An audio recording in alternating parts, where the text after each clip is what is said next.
Today is time for another simple urban sketch, taking our nice 5-step process, applying it with 3 colours and having a heap of fun. I've done a couple of these recently. I'll link the other ones down below.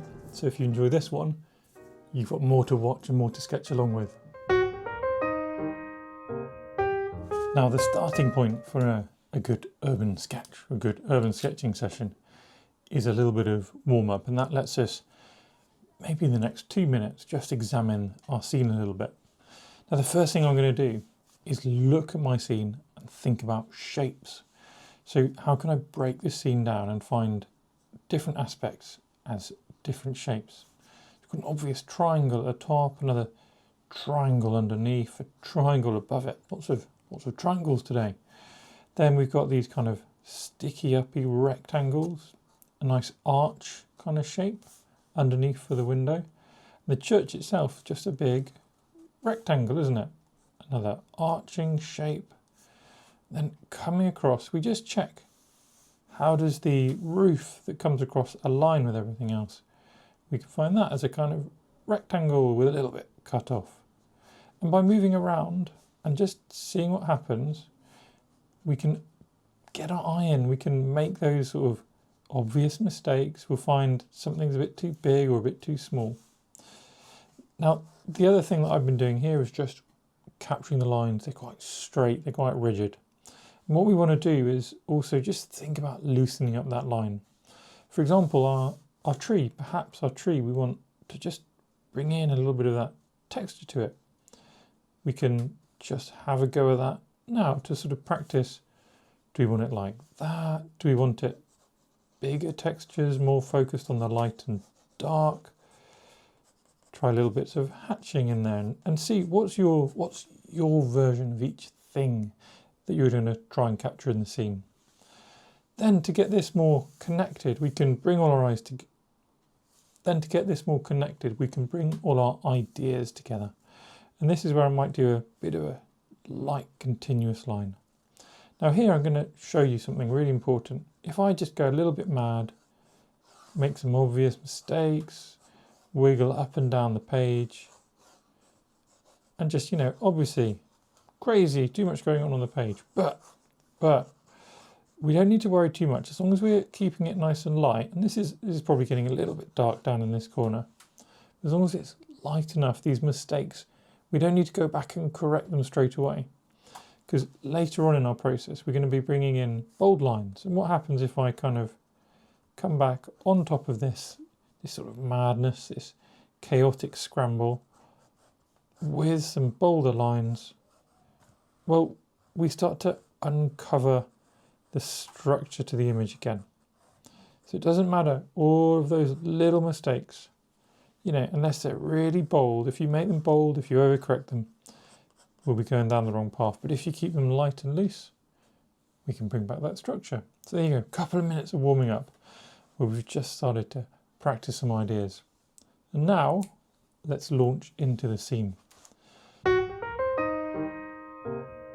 So what we're going to do is remember those shapes and find them and not worry too much about little errors and things. Now we're going to jump straight into our scene. Having warmed up nicely, we feel ready to go. The first thing I'll do is set out my scene on the page, and that will be just a few dots. There's the spire.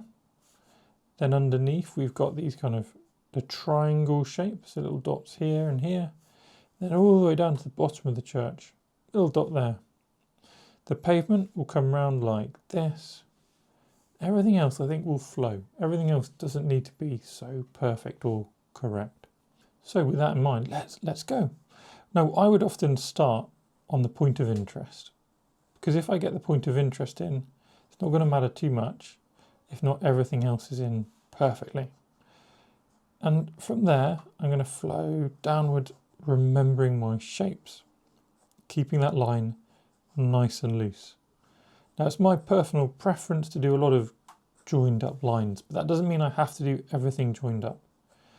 But keeping a nice sort of wobbly joined up line running through the scene, I do like the feel of that. Now my tree, I'm actually going to make quite just swirly.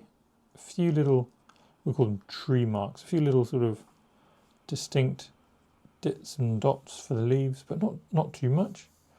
Then we'll come down the bottom of that. We've got our mark here, so we know where we're aiming for the bottom of our church. Again, keeping it really light, not trying to be too particular about our marks. Then I can come across and start grabbing these other shapes. Now here we have a few angles. One thing we can do is literally just find an angle, lay your pen on your page and on your reference and check, are all these angles the right size or the right directions? Just a quick little check that can help with perspective in a simple way. Equally, if you get things a little bit off, just don't worry about it. You can sort of work out what happened for next time, but just adapt to whatever the new reality is.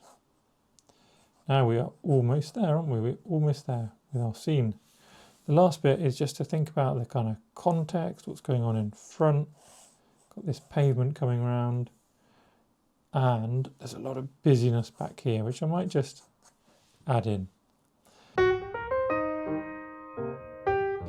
Next stage, that was all step one, loose shapes. Next stage is about getting some of those smaller shapes and textures. So here we're looking, for example, for dark areas, and we might apply a hatching to that. That's a bit of a texture. We might find all these little windows, small shapes. You've got some of them in already, but this is where we're really observing for those windows. Up here, nicely done there. A little bit of darkness here as well.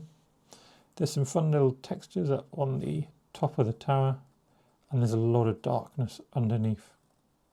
Now we're just starting the darkness off with these ideas because actually we've got colours to come, and we've got some bolder lines coming up in a moment as well, which will all help with the darkness. But what we do want to get is enough of our details at this point, even if that's a little bit of pretending to write or little scratchy marks and things like that. When we're sort of ready with having done enough of our hatching and textures, this is where we bring back that bold line. So still thinking about step two, where we're kind of collecting our scene together, add in that bold line, retouching that ink a bit. Now the aim of the bold lines is to get some of that structure back. We can go wild with our loose light lines because our bolder lines are going to collect everything.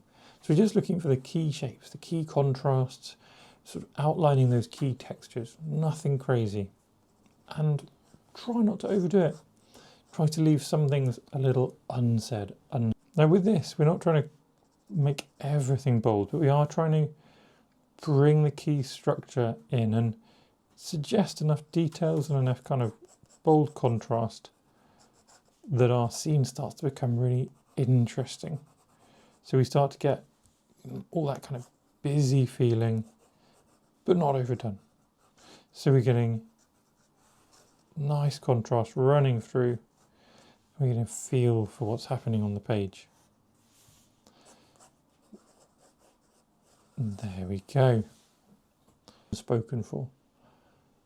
And before you know it, we are done with step two.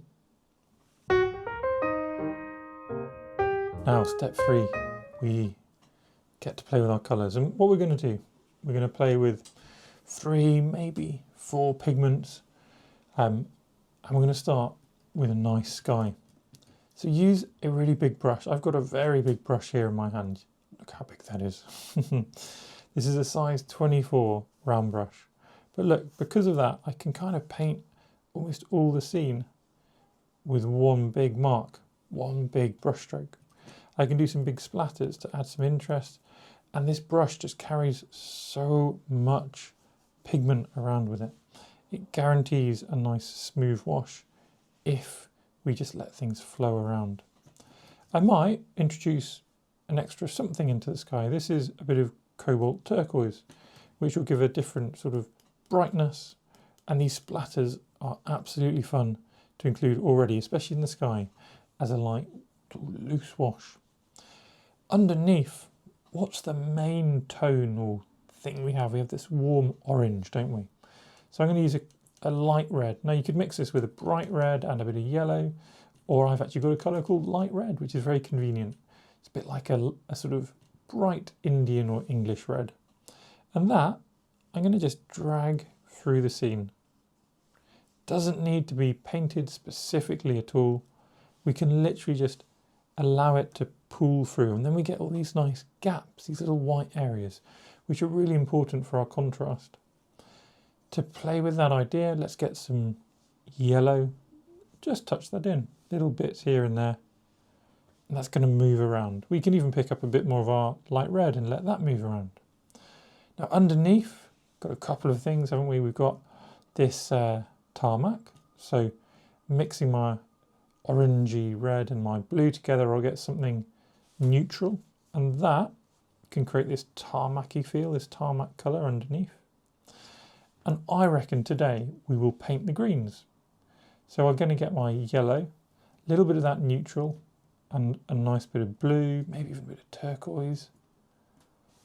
And now we can pop in touches of that green, and even find bits of green elsewhere, where they may or may not actually exist in reality. But that's fine. This is about making a bit of art, not about being 100% perfect about what's really going on there. We're trying to make decisions which will make our art interesting. Now on the page we have lots of water, so I'm actually going to take a slightly smaller brush. This is a size 10 instead of a size 24, and we can gently mop up some of this water, just gently. That will help it to dry, and it will also show us where maybe we can come back in with some richer pigment already, and we just get a bit more variety. Do you see how we get this variety, light and darker areas? We might find we want to already add a bit of darker shadow in places as well. A little bit more movement around here, and then let's get a nice red traffic light going on. In those greens, I'm trying to be well behaved here and not do too much, but in those greens we could also find a little bit of variety. I'm going to make the turret green. I just felt that that would work, and this is what a lot of it's about, just feeling, you know what, this feels empty, and maybe a little abstract touch would really help it to feel unempty. Now it really is time to kind of let this one sit and settle, and that's what we do at the end of our third step. We need to take a step back, let it dry. If you're looking for something to do though in that time, why not have a play on your thumbnails? You could try different colours. So here we just do a bit of yellow and a turquoise hat, and you'll see how it doesn't really matter which colours you ended up using. The idea of just using really loose and light colours, especially in this first stage, will pretty instantaneously create you something really interesting. And if you can remember that, and if you can be persuaded that actually these loose colours are perhaps more interesting than painting by numbers and being really specific, then maybe you'll be brave enough to give it a little go. We are back and we are dry, which means we move on to bolder colours. Now this is where we take those same colours but a little bit richer. So if we take our light red, for example, we can just pop it in gently, and you see how that is instantly so much bolder. Now there's two ways we can use this to create shadows. Number one, that bolder red will feel like a shadow. If we pop it in, it will feel like a shadow. The other thing is we can make our colours more shadowy. So if I pop some blue into there, and I pop a shadow perhaps down at the front here, we get a different feel, another way of creating a shadow. So we can play with that idea with our greens as well. If we make our green up, and then we add a tiny bit of red in there, that will sort of neutralize it. And we can end up, again, just deepening what's happening in all of these places. We've got green, just creating that little sense of shadow. Now, unlike before, where I was looking for big stuff to happen on the page, I'm now looking for quite small things, being really specific. So you might find that your really big brush is too much. So that was a size 10, and it was actually, I was finding it difficult to control. I wanted a little bit more control over the water here. So I've just swapped down to this size 4 brush. And here I can just pop in a few little sort of semi-abstract kind of feeling shadows and little dots and dabs and things. But I can control, most importantly, what is happening when I put the pen onto the page. Now into the foreground, I love myself a little road marking, so let's get a sense of that yellow. I can splatter that as well. Maybe that can even layer on top in places. And I'd like, again, maybe a little bit bolder green up here, just a bit. There we go. And don't spend too long on this stage. We're trying to keep it light and loose, airy. And like that, we're kind of on to the finishing touches. So, final step. Might take another pen and just, if we want, restate some lines or add some sort of extra textures. Here, my much finer pen means I can create little bricks on the wall, for example. I can make the lines a tiny bit bolder without making them enormously bold. Lots of possibilities which come from just playing around with a couple of different things. But fundamentally, there's actually probably not here a huge amount to do. These kind of splatters I would put in the final touches, along with little bits of ink and extra colour if we want it there. But this is already pretty exciting. So the other important final touch is to pop our signature on the page and feel a little bit proud of what we've created. Thanks so much for watching. Hope you enjoyed that. If you did, you might want to try out my free course. There's a link in the description below. And you know, you never know what might happen if you do a few days of little ink and watercolor challenges and get your, well, sketching artistic journey started. Either way, I would love you to subscribe here. Let me know how this went for you in a comment, and I'll see you in the next one.